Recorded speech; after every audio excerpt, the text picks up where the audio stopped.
Hi everyone, it's Don and I hope you're having a fantastic day. Well, a video has been released. The lady put it out on her own Facebook page showing that she was removed from the Freedom of the Seas last week, and she claims it's completely the fault of Royal Caribbean Cruise Line. And I've watched the video and I have some thoughts on it, but let's go over the details.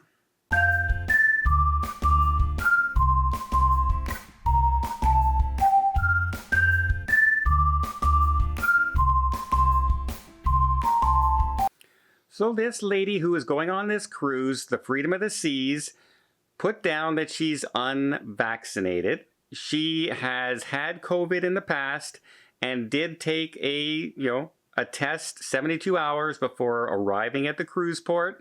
When she went up, this is at least the story that we're hearing from her side of the story. Remember, this is her side of the story for now, saying that when she went up to the teller, here's my passport and here's my proof of vaccine to the teller, and the teller gave her a wristband.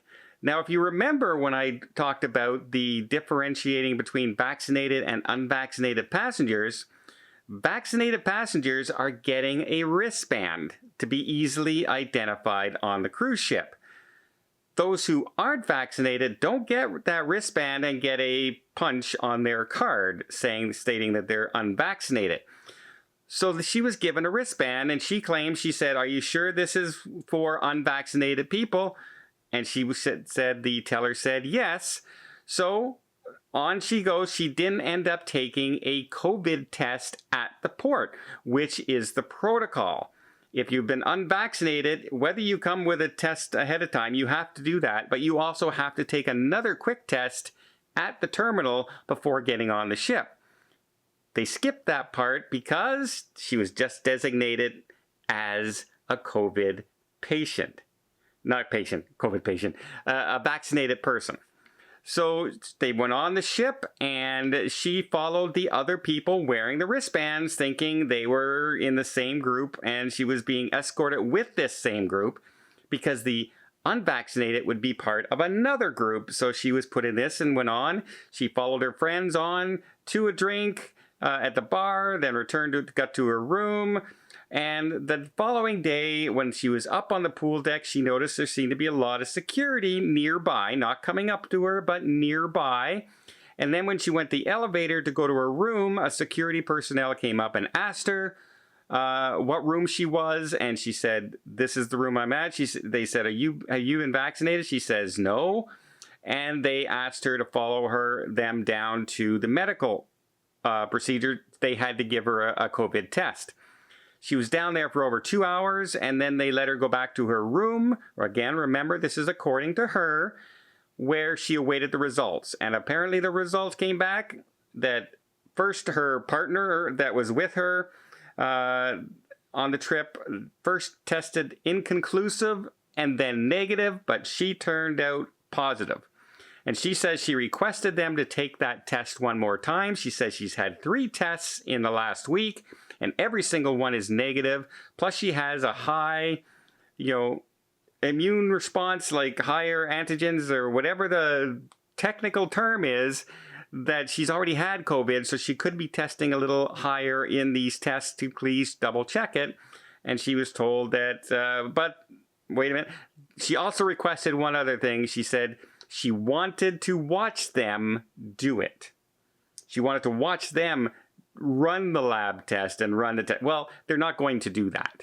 They're not going to let you into their laboratory and watch that. So no, they're not going to do that. So I think that's where they came out and they said, no, we're not going to do that. Had she just said, can you please run the test one more time? They might have done that. But when she starts throwing in, and I want to watch, that's when it ended, because they're not going to let you do that. You don't have the right to go into the crew area, into the private areas of the ship, no matter what your situation is. And that was an immediate stop. So it turns out she tests positive. They didn't run another test, according to her, and she was escorted off the ship. Now, the video goes off in a little bit of details all over the place. Before I quickly get into that, so we can show both sides of it. If you haven't subscribed to the channel already, please do so. Just hit that notification button. It'll just let you know when I post videos on a daily basis, and you can keep up in touch with all the cruise news and cruise vlogs and all the stories going on in cruising. And it doesn't cost anything. It really does help the channel, and I'll thank you in advance right now. But just hit that. Now, I watched the video. I'm not going to play the video on it because, quite frankly, you can see how angry the woman gets at one point. And if I show that part, people are going to just say, well, that's a Karen. That's a Karen. Look, that's a Karen. Look how crazy she looks. And she's just screaming. And look, but you can tell that it's just frustration and anger and building up and building up. And later in the video, she does calm down, and she does explain her situation to another person who was handling the situation for Royal Caribbean in a really calm, courteous way as well. So good on that. They both calmed down. They were both talking. But either way, they were escorted off the ship, brought by ambulance to a plane. She was flown back to Fort Lauderdale. Her companion was flown to New York City, all on a private plane. So Royal Caribbean did pick up this charge, and I think that's a good thing, because if it's proven that she did say, hey, look, here's my COVID test and here's this, yeah, you're only showing a COVID test because you're unvaccinated. People who have been vaccinated don't have to show that COVID test ahead of time. So once you show that COVID test, that should be a sign that you're unvaccinated. And if she was given a wristband, that's Royal Caribbean's fault in that situation, and she should have been brought for a test at the cruise port. So if that was missed, it could have all been solved before even getting on the cruise. For Royal Caribbean's part, they haven't really said too much, but in the video you see the people, they're in like full protective gear. They got the headgear on, the full costume on. They're all wearing masks. They all have gloves on. They're sterilizing behind the lady's wheelchair as she's being escorted down the hallway to the elevators. And you know, she's saying, oh my God, look at all of this for this. And yes, it looks like overkill. But you got to remember, this is safety protocols. This is health protocols.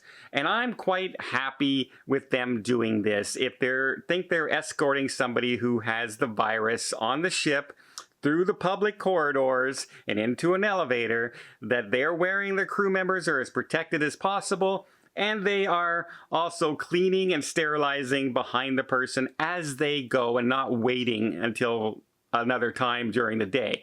So I didn't have a problem with that whatsoever. The problem comes in is this is that whole situation with vaccinated and unvaccinated passengers. If you require most passengers on board to be vaccinated, you're not going to run into this situation.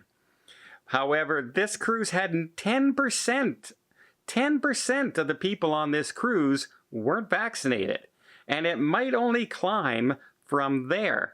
But this, you know, had this situation been easily resolved at the cruise port, if you're requiring everybody to show you proof of vaccine before getting there, and someone doesn't show it to you, immediately that person is unvaccinated. No matter what they say, right? No matter what they do, or, you know, there's no miscommunication. There's no misunderstanding. Are you vaccinated? Show me your vaccination card. Here it is. You're vaccinated. Here's your wristband. Know this? You're unvaccinated. Here's your hole punch card, and you're in that group over there going for a test. But because they're back and forth with this two-system thing, and the confusion over the Florida bylaws, and the, you know, now we have Norwegian Cruise Line suing the Florida government, who the Florida government sued the federal government. It's just becoming such a mess for something that should be so simple. The cruise lines really should be allowed to do what they want, and Royal Caribbean seems to be trying to paint that fine line between both sides. They don't want to anger this side, they don't want to anger this side, they just want to play it down the middle, and now this situation happens, and how many times may this happen in the future? is this a possibility that this is going to happen even more and more and more because of just the way they're doing it? I don't know. I could see the frustration in this lady, and I know if you watch that, there's video clips of it out there, and if you only watch the beginning of it, a lot of people are just going to turn it off and say that lady's just crazy, she's a Karen, etc., she's over the top. Watch the whole thing, because she does calm down, and she does explain her situation, and if you were in that situation as well, where you were doing what you think is told, you even asked apparently that, yes, I haven't been vaccinated, is this the right wristband for me? And the person says yes. Is that your fault? Is that your fault? And should the cruise line do 2 tests if they have a positive case? Isolate you on the cruise ship and then test you one more time? Or is the protocol to remove you right away, no matter what? I don't know. I don't know the situation. Let me know in the comments down below what you think. I just don't like the whole situation of the unclarity, the uncertainty, and the possible mixed communications resulting in an entire situation like this that really seems simple that should have been able to be avoided. Well, I hope you appreciate this video. If you did, please give it a thumbs up. Want to see more tips, more tricks, more travel vlogs from around the world? Hit that subscribe button. Till next time, have yourself a safe and a great vacation.